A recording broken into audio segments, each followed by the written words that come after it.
Boa tarde, professor António Quilo. Boa noite aí no Bengo. Ah, é um prazer, é uma alegria nós termos conosco o Dr. António Quilo, o professor António Quilo e o poeta António Quilo. Ah, Apesar de ter um livro publicado no Brasil pela editora Malé e de várias vindas ao Brasil, em que participa a iniciativas culturais relacionadas com cultura negra, cultura africana, etc., ainda não é bastante conhecido no Brasil, quer dizer, não é ainda um escritor de massas. Daí que a gente lhe peça, em primeiro lugar, que faça uma sua apresentação para os alunos da FURG, para os colegas da FURG, para o público interessado em geral. Muito boa noite, professor Francisco Soares. Daqui falo a partir de Luanda, a capital de Angola. Eu agora vivo em Luanda, que é a capital de Angola, terra onde eu nasci. Eu nasci em Luanda. Chamo-me Antônio Francisco Mateus Quino. Utilizo geralmente o pseudônimo Antônio Quino. Sou professor e jornalista de profissão, jornalista desde 1994 e sou professor desde 1992. Comecei a dar no ensino fundamental, depois passei para o ensino de adultos, a alfabetização, e nesta altura estou a dar aulas no ensino superior nas áreas ligadas a língua e literatura, porque são as minhas áreas de formação, porque eu tenho a licenciatura em ensino de língua portuguesa, o mestrado em ensino de língua e literatura portuguesa e o meu doutoramento feito na Universidade do Minho, em Portugal, ligado às ciências da literatura. Também deixa-me acrescentar que sou membro da União dos Escritores Angolanos, faço parte da direção da União dos Escritores Angolanos. É a minha responsabilidade velar pela parte, digamos, internacional, porque sou secretário para Relações Internacionais, e sou também vogal de direção da Academia Angolana de Letras, da qual sou membro fundador. Tal como referi já anteriormente, eu estou há sensivelmente 7 meses já a residir e a trabalhar em Luanda, porque acabei a minha missão de serviço na província do Bengo e já regressei a Luanda com a família onde estou a residir.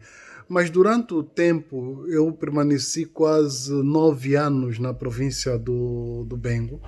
Durante o tempo que estive no Bengo, foi realmente gratificante ter ficado lá, fundamentalmente por causa do aspecto que me levou a deixar Luanda, ou seja, um dos aspectos que me fez sair de Luanda era a necessidade de me libertar um bocadinho, porque Luanda é uma cidade muito violenta, muito estressante, quase não há tempo para nada, tem muito trânsito, há uma enorme pressão. E uma das coisas que eu pretendia ao ir ao Bengo, que é uma cidade pequena, pacata, era ter tempo para me dedicar mais à leitura, ter tempo para me dedicar mais à escrita, e de facto isso consegui.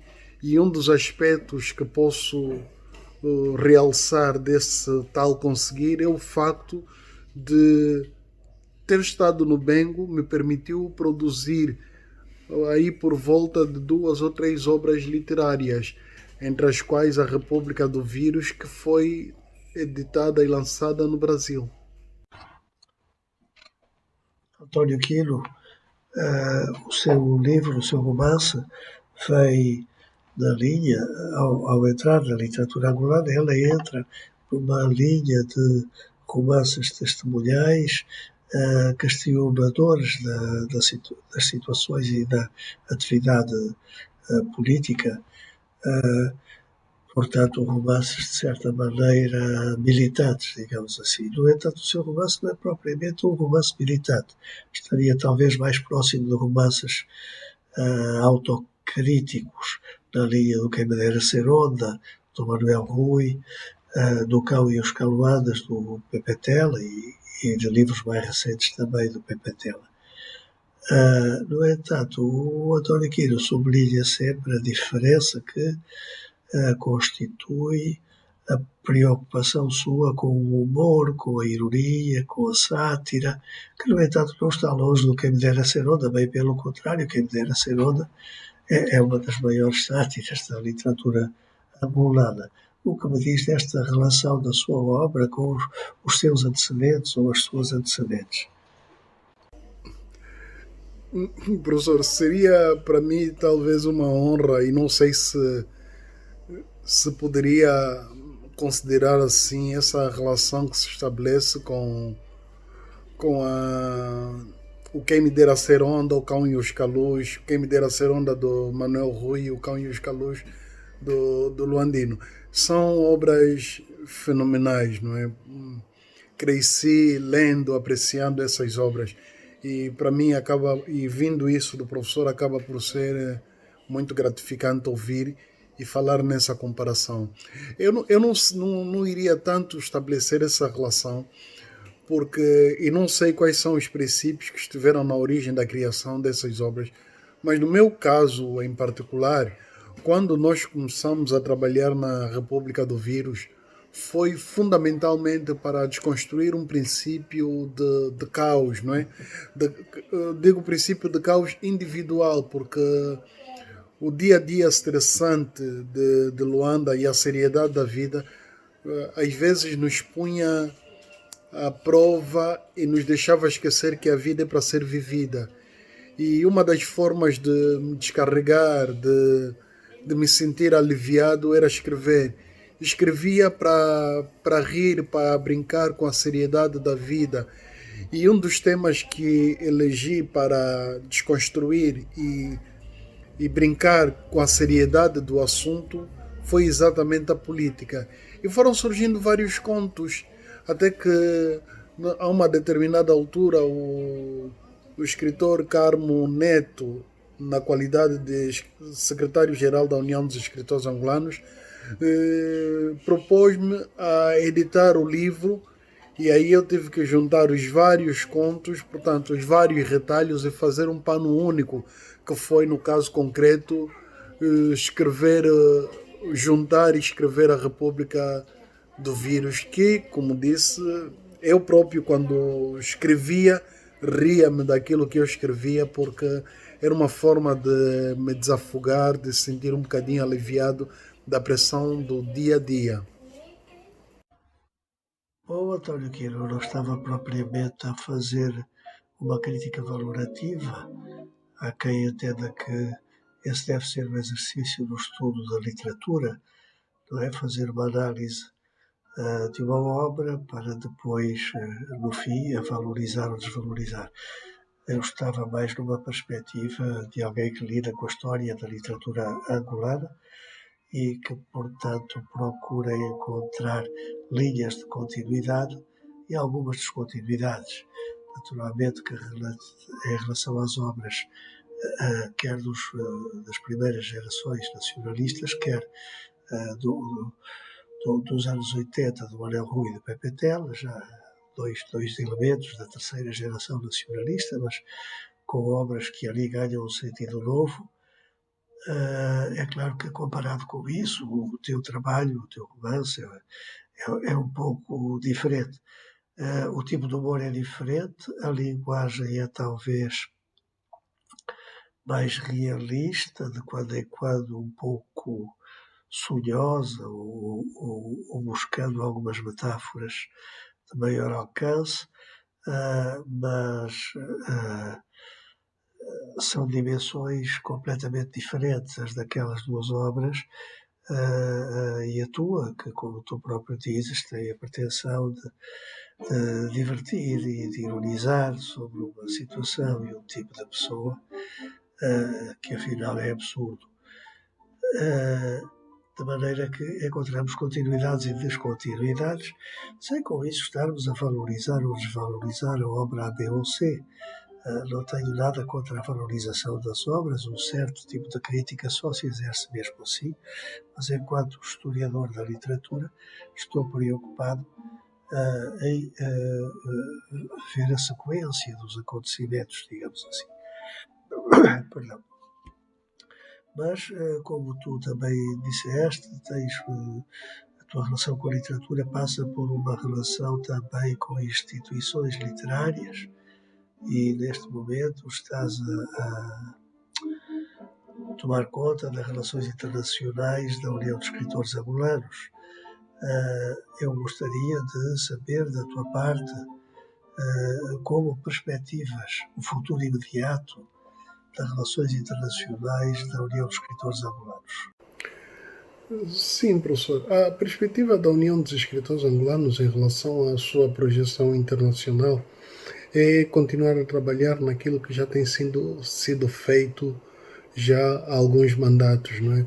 Eu tive a sorte de ter trabalhado com o escritor Carmo Neto quando foi secretário da União dos Escritores Angolanos em 2 mandatos, e agora estou a trabalhar com David Kaplenguela, que é o atual secretário da União dos Escritores Angolanos. No caso do Carmo Neto, trabalhei apenas como estudioso da literatura, não nas vestes que hoje estou de secretário para as Relações Internacionais, mas a perspectiva é aquela da internacionalização da literatura angolana a partir de Angola, ou seja, nós temos muitos escritores angolanos ou em Angola que produzem a partir de Angola e editam a partir de Angola, que as suas obras acabam por ficar consumidas só no mercado angolano, e o que nós pretendemos é que haja um mercado internacional mais aberto e disponível e acessível para a literatura angolana. Nós, durante algum tempo, para chegar, por exemplo, pela Europa ou para chegar mesmo ao Brasil, as nossas obras tinham que necessariamente passar por Portugal. Hoje nós queremos inverter isso, não queremos ficar extremamente dependentes de Portugal para que o livro dos autores angolanos tenham que navegar pelos mares e pelos ares do mundo. É assim que nós conseguimos chegar à Itália, conseguimos chegar a Israel, portanto, sem ter necessidade de passar por Portugal. É assim que nós fomos produzindo antologias, fomos participando em congressos, em colóquios, em tertúlias internacionais, em diferentes eventos internacionais, levando sempre a bandeira da literatura angolana como um produto de qualidade que pode ser consumido por qualquer público leitor mundial. E é nessa perspectiva que nós temos vindo a trabalhar na divulgação da literatura angolana, não perdendo de vista a importância do mercado brasileiro neste universo de mercados literários. Porque, com exceção, por exemplo, do escritor Pepe Tela, que é um escritor de grande referência a nível do universo lusófono, e falo do Pepe Tela porque é um escritor residente em Angola e que as suas obras têm divulgação e a grande dimensão no mercado brasileiro, mas temos muitos outros autores que possuem qualidade e as suas obras ainda não chegaram no mercado brasileiro. Daí a necessidade de nós continuarmos a trabalhar na celebração de acordos de parceria, de intercâmbio com diferentes instituições internacionais, particularmente no Brasil. É isso que realmente eu tenho acompanhado um pouco e já acompanhei mais todo esse esforço de internacionalização, incluindo aquele promovido pela União de Escritores Angolanos, e tem sido notável em alguns aspectos, como o Quiro disse, canais diretos para diversos países, sem ter que se passar pela antiga potência colonial ou por qualquer outra potência.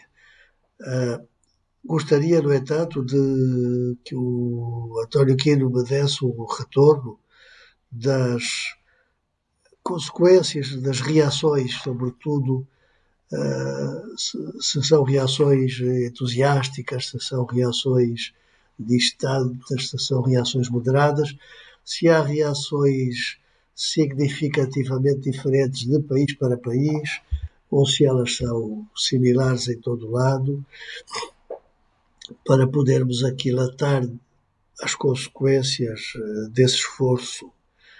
Por outro lado, me questiono muito sobre estas relações entre as literaturas e a tentativa de exportar uma literatura, uma parte de uma literatura, que pressupõe sempre um jogo de expectativas ao nível da recepção, um jogo com os horizontes de expectativa ao nível da recepção. Por exemplo, nós temos dois escritores, o Jackie, mais novo, o Agualusa, um pouco mais velho, que, digamos, furaram o cerco, conseguiram penetrar nos mais variados mercados, e sobretudo o Agualusa, hoje é um escritor globalizado, e pergunto-me se o que fizeram foi meramente devido a terem contactos, ou se isso se deve a outros aspectos, nomeadamente se eles conheciam bem os cânones e os horizontes de expectativa das literaturas ou das comunidades literárias onde foram sendo publicados, e se souberam jogar com esses horizontes de expectativa. É claro que as comunidades literárias têm sempre um desejo do novo, do diferente. Isto joga em qualquer horizonte de expectativa, penso eu, hoje em dia. Mas essa diferença e essa novidade não se implantam, não têm sucesso se não houver uma forte zona de interseção entre a expectativa do público de um determinado país e a literatura que lhe estamos a oferecer. Ainda uma terceira questão relacionada com a internacionalização da literatura angolana, neste esforço promovido pela União dos Escritores, se prende com a publicação não só de antologias, mas de obras individualizadas. Por exemplo, o António Quino publicou no Brasil, na Malé, este romance, A República do Vírus. A União dos Escritores esteve envolvida na publicação da República do Vírus de uma ou de outra forma, direta ou indiretamente. Também a deslocação do António Quino para uma série de atividades realizadas no Brasil, de que o António Quino me falou algumas vezes. Ela foi suportada localmente pela União de Escritores ou por qualquer outra instituição. Por outro lado, qual a recepção e em que medida essa participação em iniciativas culturais fora de Angola provocou, qual a reação que ela provocou, em que medida essas participações ajudaram a conhecer melhor o António Quino e a literatura angolana e a divulgar o autor especificamente. Sim, professor, em relação à primeira questão, o retorno do processo de internacionalização da literatura angolana, as várias viagens ou investimentos que foram feitos fora de Angola, eu gostaria de particularizar o caso da Itália, porque foi o caso que julgo que teve maior sucesso, porque tendo iniciado de contactos preliminares entre a União dos Escritores Angolanos e a Fundação Dr. Antônio Agostinho Neto com a Universidade de Roma III, não só houve um encontro, um colóquio internacional que se falou da figura de Antônio Agostinho Neto, a importância do Dr. Antônio Agostinho Neto, a importância do escritor Agostinho Neto para a literatura angolana, a sua viagem à Itália e o fato de ter sido, antes de tudo, editado na Itália, mas também foi uma soberana oportunidade para se falar da literatura angolana, o seu estágio atual. E esse primeiro colóquio permitiu que depois se estabelecesse digamos assim, um acordo de parceria que permitiu a tradução de 2, 3 livros de autores angolanos, entre eles uma antologia que foi organizada por mim. E também após esse lançamento das obras literárias, permitiu que houvesse um protocolo entre a Fundação Antônio Agostinho Neto, a União dos Escritores Angolanos e a Universidade de Roma III, para que passasse e penso que tem sido já 4 ou 5 anos, ministrado um seminário sobre cultura e literatura angolana, uma cadeira opcional, livre, que os estudantes da Universidade de Roma III têm assistido, têm participado. Eu tive a sorte de ter sido o primeiro angolano a participar nesta palestra, o que permitiu então ter mais ou menos uma ideia de como é que estava esse processo da internacionalização da literatura angolana, porque aquilo permitiu não só que houvesse uma aderência de muitos estudantes licenciandos nessa mesma cadeira, mas também foi permitindo que muitos alunos apresentassem monografia de fim de curso sobre cultura e literatura angolana. Nesse particular, julgo que nós entramos bem.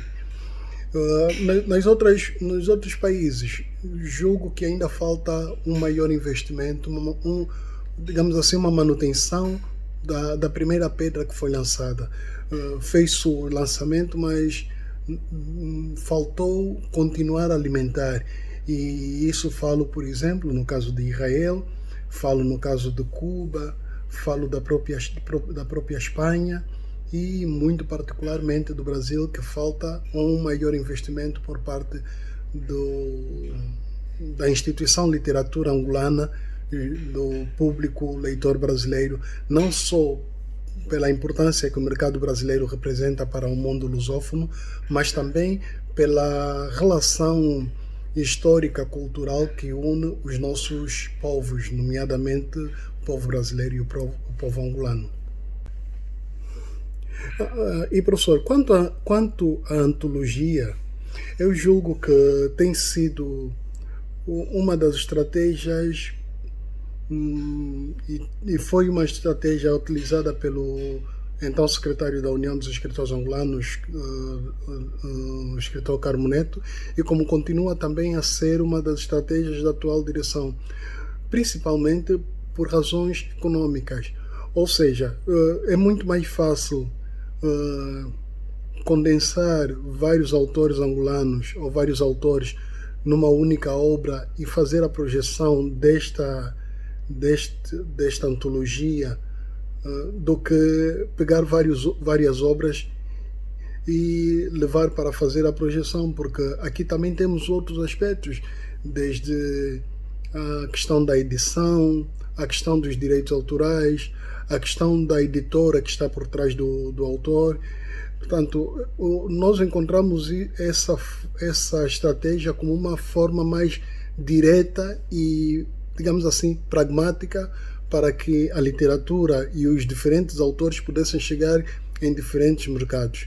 Por exemplo, nós na antologia que organizamos, nós tivemos um revés, que a primeira edição, a edição angolana, lançada em 2011, quando fizemos a proposta para o lançamento em Portugal, tivemos alguma dificuldade porque um dos autores que nós queríamos, um ou dois autores que nós queríamos publicar em Portugal, tinha um contrato com a editora que não permitia a publicação de seus textos que não fossem pela mesma editora.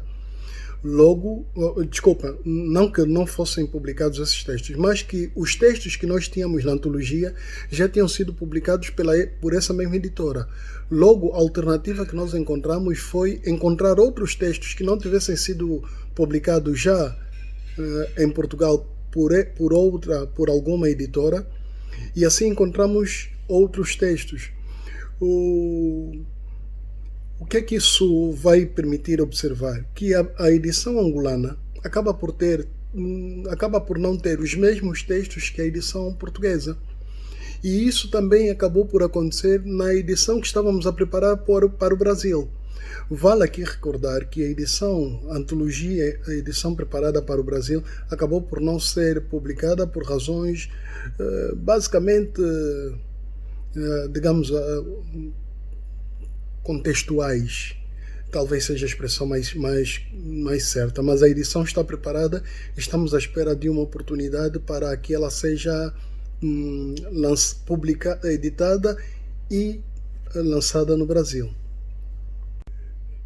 E professor, já em relação à minha participação em diferentes eventos internacionais, talvez seja uma mania minha e é provável que não seja mais correta, mas geralmente quando eu vou para esses eventos vou como um estudioso e faço sempre os possíveis para não aproveitar o facto de estar lá para falar da literatura angolana, para também apresentar a minha produção literária. Julgo que talvez não seja a forma mais correta, mas na verdade não me sinto cômodo estar num evento para falar da literatura, em particular da literatura angolana, e por trás apresentar os meus projetos literários, as minhas obras literárias. Com exceção das últimas edições, com exceção das edições da Flink Sampa em São Paulo, Brasil, que eu tenho participado, e que eu vou mais como escritor angolano. E como escritor angolano eu tenho tido a oportunidade de apresentar os meus projetos literários. Foi daí que surgiu, melhor dito, a oportunidade de lançar a República do Vírus no Brasil. Porque quando eu fiz a apresentação numa das edições da Flink Sampa da República do Vírus, era a edição portuguesa angolana, e a Malé mostrou então o interesse a partir de um amigo comum, o Tom Farias, mostrou o interesse em publicar a República do Vírus no Brasil. E foi assim que surgiu essa oportunidade. E, bom, não deixo de agradecer o Tom Faria, que teve esse faro e fez o contato preliminar com a Malé para que a obra fosse publicada no Brasil. António Quiro, chegados quase ao fim desta entrevista, desta conversa, fico com a sensação de que não falámos o suficiente sobre as duas teses académicas que o Quiro fez, a de mestrado e doutorado, ou doutoramento, e que foram teses importantes pelo esforço comparativo que coloca um poeta importante como Agostinho Neto, um poeta significativo para a história da literatura angolana, que o coloca num plano precisamente internacional, na medida em que o comparas primeiro com o António Nobre em Portugal, que tinha uma dimensão política que a partir eu próprio não conhecia bem. Aprendi contigo, e depois com o Solano Trindade, que esteve presente na nossa história literária e musical, porque até poemas dele eram gravados e pensava-se que era um poeta angolano desses momentos. Gostava então que o António Quiro falasse um pouco mais sobre esses dois trabalhos. Professor, confesso que foi muito mais desafiante o primeiro trabalho relacionado ao meu mestrado do que o segundo trabalho relacionado ao doutoramento. Talvez porque aí eu estava procurando uma perspectiva comparativa que ainda não tivesse encontrado, que fui, julgo eu, consolidar já no doutoramento. Nós vamos encontrar, por exemplo, em no meu trabalho de mestrado, a comparação entre Agostinho Neto e Antônio Nobre, um poeta angolano e um poeta português, e mais desafiante também, perspectiva, mais desafiante também perspectiva de encontrarmos um elemento que unisse os dois poetas aparentemente distanciados no tempo, muito diferentes na forma de ser, na forma de estar, na sua vida, na sua trajetória política, social. Então, um conjunto de elementos que aparentemente separa os dois. E então, o nosso desafio foi encontrar um elemento que pudesse ser comparável. E elegemos a esperança para ver como cada um dos poetas materializava isso no seu texto poético. E em Agostinho Neto nós vamos encontrar uma perspectiva de esperança muito mais revolucionária, muito mais ligada à vida, muito mais no sentido de para atingir a liberdade eu vou lutar, eu vou para frente, que é o inverso que encontramos em Antônio Nobre. Talvez pelo contexto de Portugal e o seu contexto pessoal em si, em Antônio Nobre vamos encontrar a esperança muito mais passiva, muito mais no sentido de, como é que eu diria, no sentido de buscar atingir a liberdade pela via da morte. Ou seja, Antônio Nobre acreditava que estaria liberto da pressão da vida, da, das dores do dia a dia, se morresse. Um bocadinho o sentido cristão, não é? De que o paraíso está no céu e a vida, o fim da vida nos liberta para a vida eterna. E essa vida eterna que é, na verdade, o sentido de liberdade em Antônio Nobre. Agostinho Neto não. Agostinho Neto luta para que essa liberdade seja alcançada aqui na Terra. E nós vamos procurar demonstrar isso ah, com os excertos, com os versos, com as estrofes dos poemas desses dois autores.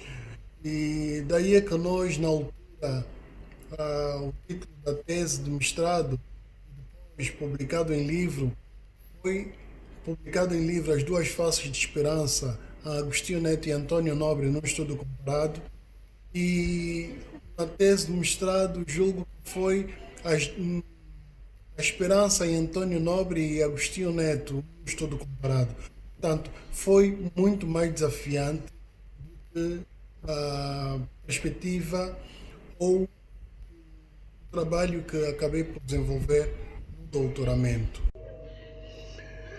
Bem, o que nós vamos ver, professor, é que nesse estudo, o, os dois autores, nomeadamente Agostinho Neto e Solano Trindade, engajam a sua arte poética no sentido da humanização do ser. Há uma luta constante dos dois autores para que a literatura se engaje no sentido de humanizar os seres, humanizar a sociedade, estabelecer relações harmônicas entre os homens. Também nós vamos aproveitar esse estudo para trazer um trabalho mais consolidado da utilização de um conceito do húngaro Marino. Bom, esqueço-me agora do seu primeiro nome, vou me lembrar com abordar dessa questão, mas há um conceito de invariância que nós aproveitamos e exploramos para que nós consigamos encontrar a ideia da invariância local e a invariância global. E nos dois autores nós vamos encontrar termos ou estruturas que nos conduzem a tal ideia da invariância local, que situa o poema num espaço predefinido, num espaço geográfico predefinido. No caso de Agostinho Neto, acaba por ser o território angolano, e no caso de Solano Trindade, o território brasileiro. Mas também vamos encontrar nos dois autores o tal conceito de invariância global. E tanto Agostinho Neto quanto Solano Trindade utilizam constantemente a sua arte poética para se dirigir a todos os negros do mundo, não só os do seu espaço territorial, que fizemos referência na invariância local. A arte poética utilizada por esses dois autores explora muitas vezes o conceito da exploração e discriminação do homem negro. E o homem negro, tanto na invariância local quanto na invariância global, os seus contextos e os valores ideológicos são subalternizados pelas elites dirigentes dos dois países e, de uma forma muito extensiva, do mundo. Estamos a olhar para um momento, portanto, lembremos que Agostinho Neto viveu entre 1922 e 1979 e Solano Trindade viveu entre 1908 e 1974.